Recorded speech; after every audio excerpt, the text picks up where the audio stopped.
презентација. Следниот учесник на нашата тркалезна маса е Тимер Ратајковски, инаку мој добар пријател и колега. Тимер Ратајковски е роден во Скопје во 1983 година, дипломирал во 2006 година на Филозофскиот факултет, Институтот за историја во Скопје, а моментално е магистрант на Институтот за историја при Универзитетот Свети Кирил и Методи. Од 2009 година ја посетува Академијата за новинарство и документаристика Циркул во Нюрнберг, Германија. Работи како новинар и уредник во Македонската радиотелевизија. Од 2011 година е уредник на културно-документарната програма на Македонската телевизија Првиот канал, каде што се јавува како сценарист и автор на голем број документарни филмови, ТВ емисии и репортажи. Од 2012 година е главен и одговорен уредник на Македонската телевизија.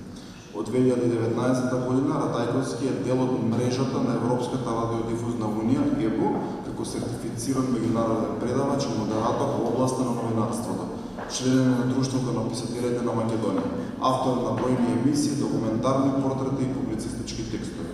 Насловот на неговото излагање е Осамостојувањето на Република Хрватска низ призмата на архивата на Македонската радиотелевизија.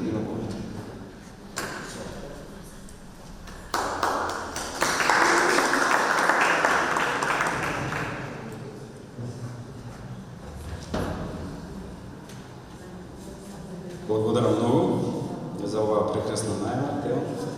Благодарност голема би сакал на почетокот пред да почнам да упатам до господинот Алдо Пина, неговата прекрасна личност и желбата е да во едно убаво вакво собиралиште да се видиме и да се чуеме сите заедно. Исто така голема благодарност и до Теон Джинго, кој што најави мој пријател и колега уште од студентските денови на Филозофскиот факултет. Мојата тема е осамостојувањето на Република Хрватска низ призмата на архивата на Македонската радиотелевизија. Меѓутоа овде ќе пробаме да говориме помалку за политика и да ги посочиме аудиовизуелните извори. Практично оваа тема ги посочува како единици аудиовизуелните извори за осамостојувањето на Република Хрватска, периодот од пролета 90-та година па се до 25 јуни 1991 година, кога и се случува чинот на независност на Република Хрватска. Поентата на темата е како македонските дописници и македонските новинари во македонската телевизија известуваат за сите овие настани кои што се случуваат на територијата на поранешна Југославија, акцентирајќи ги случувањата на територијата на Република Хрватска. Ќе пуштиме еден краток видеоматеријал за да видиме или видите како тоа изгледало тогаш пред повеќе 30 години, со акцентирање на определени делови кои што за жал денес можат, меѓутоа најголемиот дел и не можат да се видат поради лошата кондиција и лошата состојба со која се соочува архивата на Македонската телевизија, поточно секторот документација. Имајќи во предвид дека се работи за видеоматеријали кои што се архивирани на носачи, кои што денес практично многу тешко може да се прифрлат во некоја дигитална форма. Има простор и место каде тоа да се направи, меѓутоа тоа исто така чини средства и чини пари. И јас се надевам дека во иднина, како апел еве и до ова мое писание и апел до сите оние кои што ќе не чујат и во Македонија и одговорни лица во самата институција каде што работам, дека ќе одвојат не само поради темата на Хрватска, туку општо ќе одвојат финансиски средства, затоа што архивата и секторот документација и фонотеката на Македонското радио се аудиовизуелниот чувар на македонската историја од првото збороје Радио Скопје на Владо Малески на 2 август 1944 година, па до ден денес. Голем број од материјалите се уништувани низ вековите, некои се намерно бришани поради политички и различен тип на интереси, меѓутоа голем дел чуват. Некои се уништени од поплава, од негрижа и така натаму. Голем дел јас кога бев и програмски директор на Македонската радиотелевизија успеавме да ги префрлиме и токму во Република Хрватска се случи тоа во Загреб. Тоа се материјалите кои што се снимани во периодот од 1964 година па се некаде до 1980 година кои што се наоѓаат на филмска трака или на филмски ленти. Меѓутоа дигитализацијата не беше комплетна затоа што процесот на дигитализација е нешто посериозно. Ова беше само префрлање во дигитален формат со цел да ги спасиме материјалите. Меѓутоа, комплетната дигитализација изискува еден посериозен потфат и посериозен процес. Сосема накусок како еден вовед, би сакал да го прочитам пред да го погледнеме видеото за да видиме зашто во суштина станува збор. Од историското зборува Радио Скопје на првиот директор на радиото Владо Малески, кој со малубројна екипа ентузијасти, новинари и техничари го реализираа првиот директен пренос од второто заседание на АСНО на 28 декември 1944 година, па се до денес Македонската радиотелевизија прерасна во институција, создавач и чувар на целокупното аудиовизуелно богатство на Македонија. Радиото со своите почетоци од 1944 година, како и телевизијата од 1964 година, со масовното производство на собствена програма овозможија овој некогаш единствен медиум да стане не само хроничар на целокупните случувања во Републиката, туку и активен учесник во развојниот пат на младата македонска држава. Радиотелевизија Скопје, подоцна трансформирана во Македонска радиотелевизија, израсна во национална институција која не служеше единствено како систем и мрежа за јавно информирање, туку стана и активен поттикнувач и фактор, главен двигател на целокупниот политички, образовен, културен и општествен живот, кој со децении ги артикулира по широките вредности на граѓанската и демократската заедница.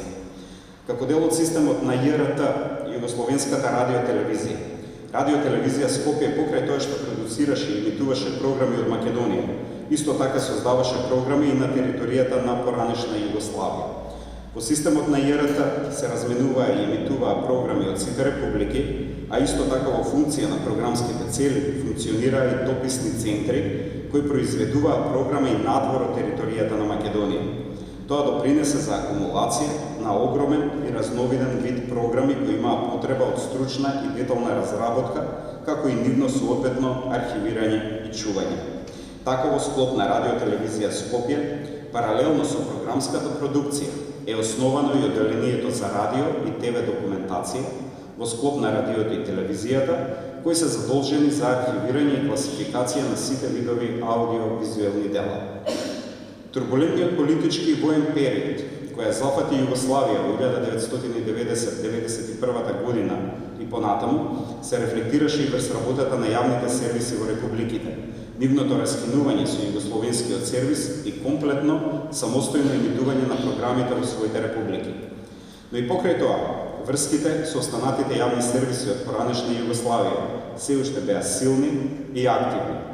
Генерално по траса се испраќаат видеоприлози, емисии и вести за најважните случувања о самостојувањето на републиките и заштото го разгорената војна ситуација на територијата на поранешна Југославија, кој се емитува пак на програмата на МРТВ во сите своји појаси и дневни информативни гласови. Во клучниот период на распад на СФРЈ, Македонската телевизија, генерално преку својот дописник од Загреб, Хрватска, новинарката Мирјана Василева, ги следи и регистрира политичките, а подоцна и дел од војните случувања на територијата на Република Хрватска, со зголемена екипа од новинари од телевизијата и радиото. Покрај прилозите, интервјуата и дописните вести, Македонската телевизија преку размена секојдневно добива аудиовизуелни материјали за распадот на СФРЈ, материјали кои денес се чуваат во секторот ТВ документација на МТВ. Голем дел од продуцираните и емитуваните аудиовизуелни материјали се материјали од собствено производство, како и материјали продуцирани од ХТВ и РТС, добиени по размена. Овие информативни прилози се емитувани во дневните и вечерните вести, како и во централниот дневник од 19:30 часот, на првиот канал на телевизијата, а исто така содржински се обработени и анализирани во внатрешно и надворешно политичките специализирани емисии.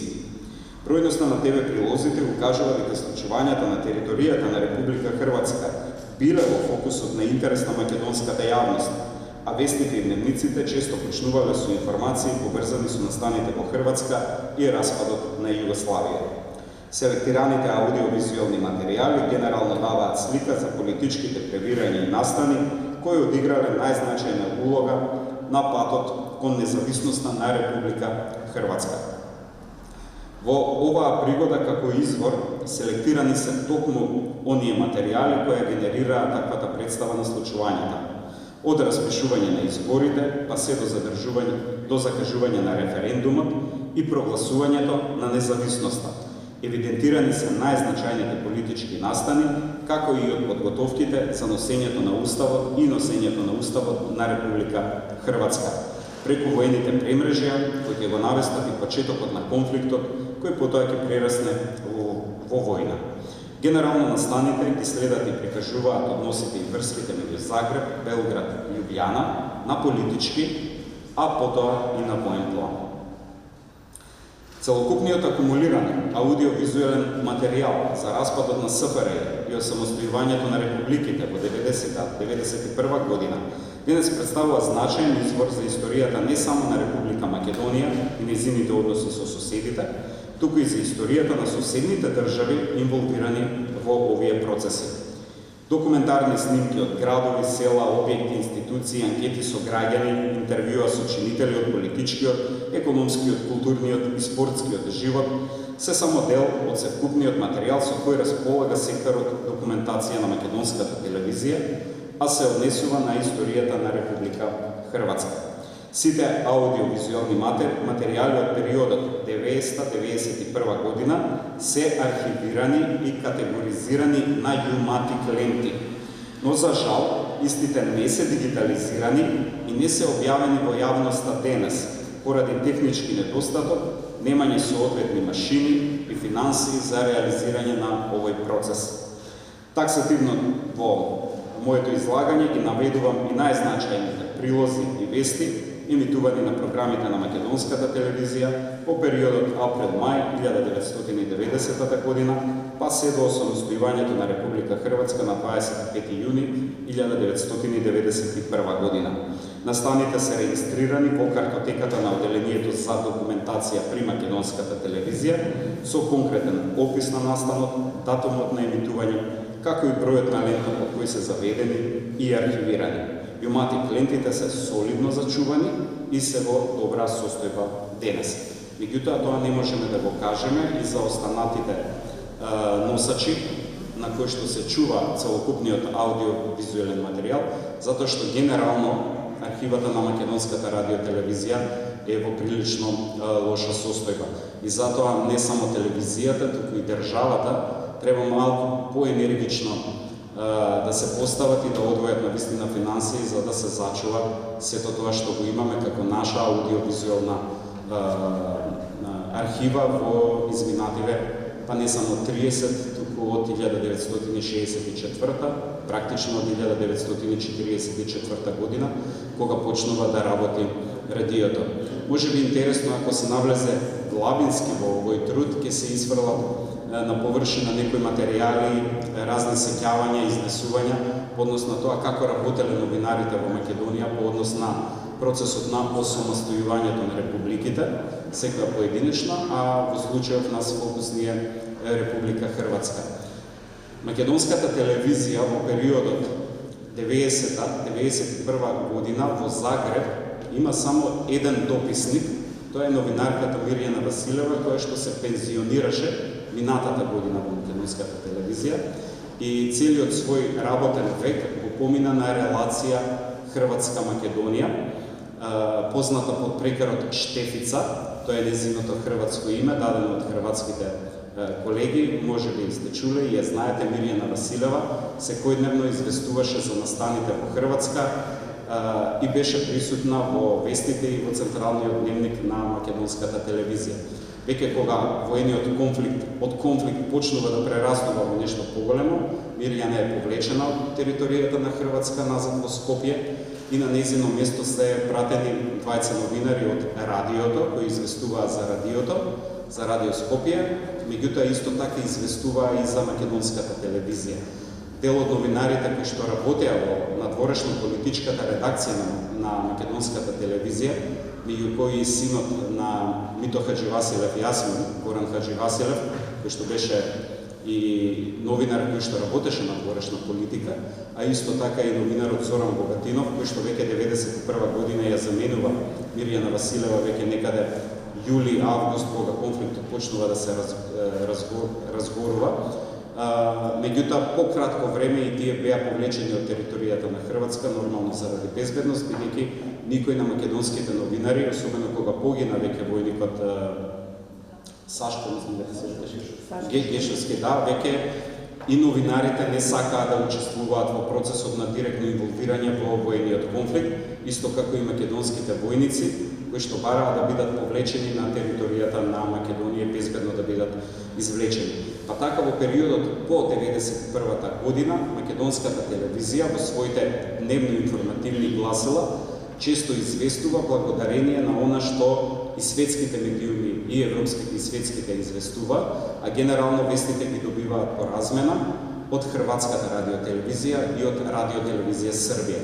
Многу е интересен пристапот и анализа да се направи на целиот овој период, особено ако се земе во предвид политичката ситуација во Македонија и македонската неутралност во овој југословенски конфликт. Во една пригода со генералниот тогашен директор на македонската радиотелевизија Тихомир Илиевски, кој што лани даде еден свој исказ во емисија посветена за независноста на Македонија, 8 септември 1991 година, именно изнесе на површина интересни работи и ситуации со кои што македонската телевизија и уредниците во македонската телевизија се соочувале по однос на тоа како треба да се известува и како треба да им се прикаже војната во Југославија на македонската публика. Па така Тихомир Илиевски вели, вика македонските директори на телевизијата, затоа што македонската телевизија во тој период и Радиото Скопје се единствените медиуми. И случувањата во тој период можеле да се дознаат единствено преку програмите на јавниот сервис. И Тихомир Илиевски вели, јас веле како генерален директор, вика, бев на постојана линија со ЈНА, со генералите од ЈНА, и вика ЈНА внимаваше строго што се емитува на програмата на македонската телевизија. Или ние сакавме да го сочуваме, вели, како директори, како уредници, како новинари, тој неутралитет во известувањето.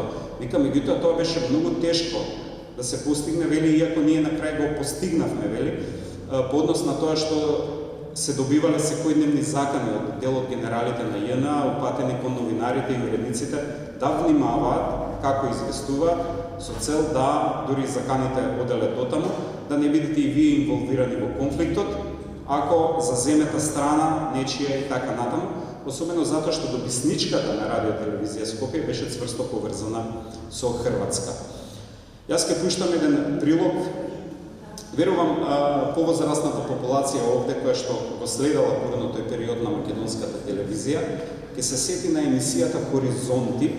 Емисијата Хоризонти е надворешно политичка емисија, донесов 2 прилога, меѓутоа овие се малку подоцнежни прилози од 92-та и 93-та година, изработени токму од Мирјана Василева, а другиот прилог е од Горан Хаџивасилев, новинар во надворешната редакција на македонската телевизија, со цел само да видите и да се подсетите како изгледало тоа.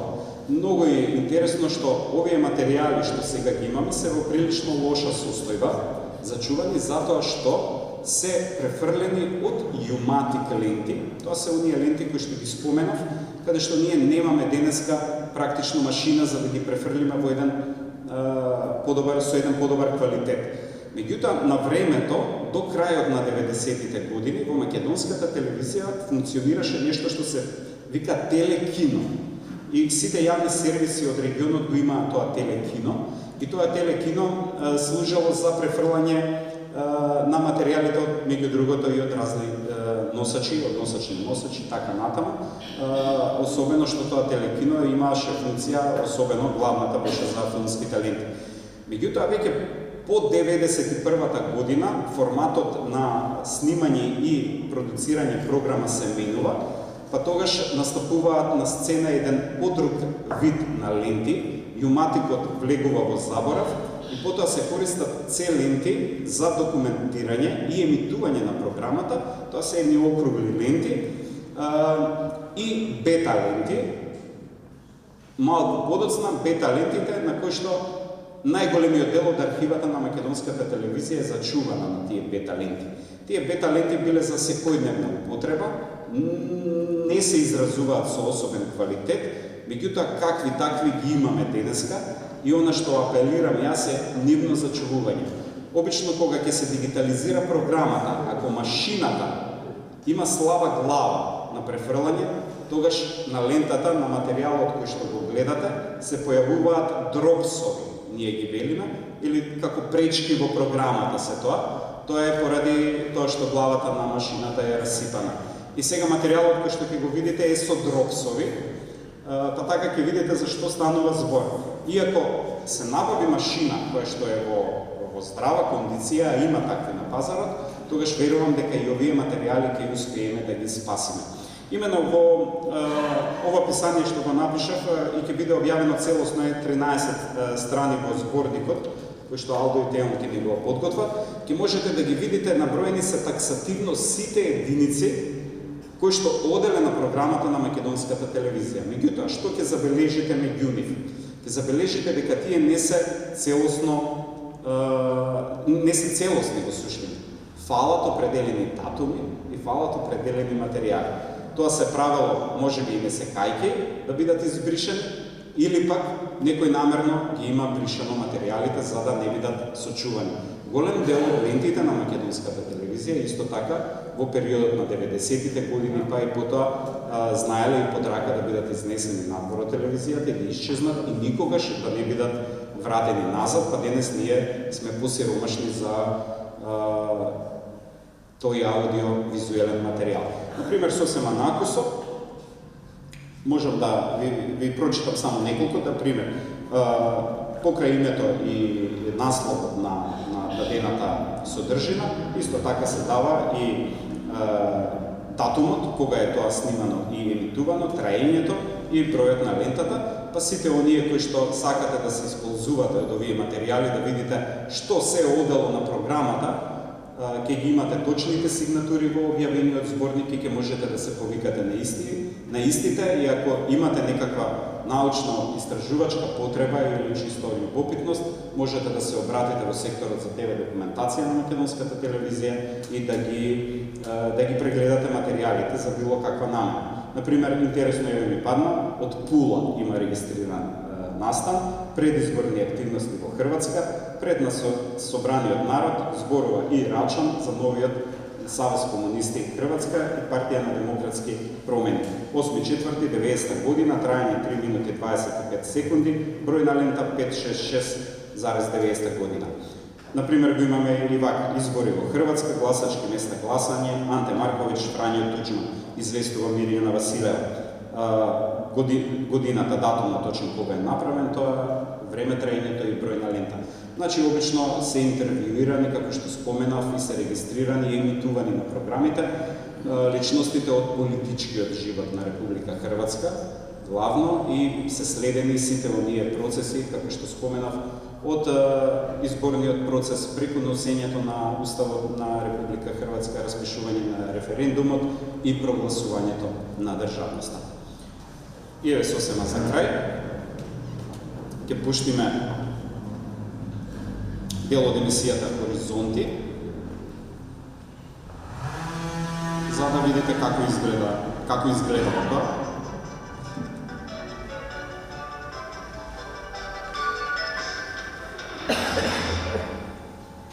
Сидешни новини на територијата на бивша Југославија пристигнаа през 11 месеци и тоа во Хрватска, а беа распоредени според мировниот весов план на кризите подречја во Хрватска и тоа во Тоа се тие дропсови линиите кои што ги треба. зона кај езерото Перуча. По осумесечните војни судири меѓу хрватските и српски сили, завојуваните страни со подпишувањето на Сарајевскиот договор пред една година дадоа за етничка согласност заштитите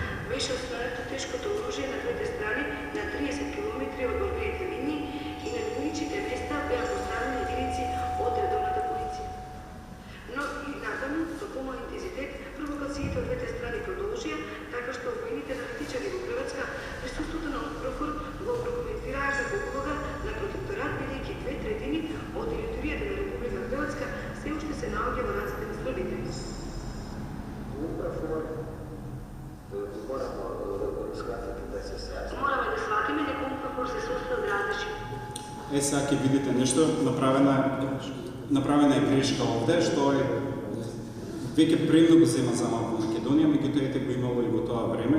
Стипе Месич е подпишан на Република Македонија, не тоа е грешката. Значи станува збор за Република Хрватска. Значи председател на Саборот на Република Хрватска, овде е направена грешка.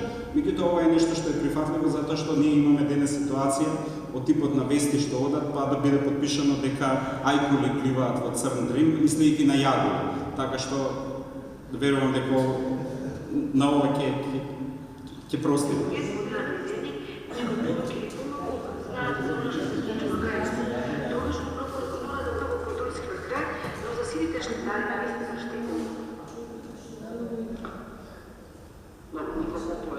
Organizacija je svjetska organizacija, stranski zemlji dobrovoljno oni pokušavaju da pomognat. Тоа е новинарката Милана Василева во некој интервју. Ова е сето снимано на територија на Република Хрватска, тогаш она ги снимала и реализирала овие интервјуа. По траса се пуштани во македонската телевизија и се емитувани. Мислам дека нема потреба да го гледаме целото, трае 9 минути. Поубаво би било да скратиме и да оставиме можност на преостанатите говорници. Така што целосно она што ви имам подготвено ќе можете да го прочитате во зборникот кој што ќе биде објавен. Благодарам многу на вниманието.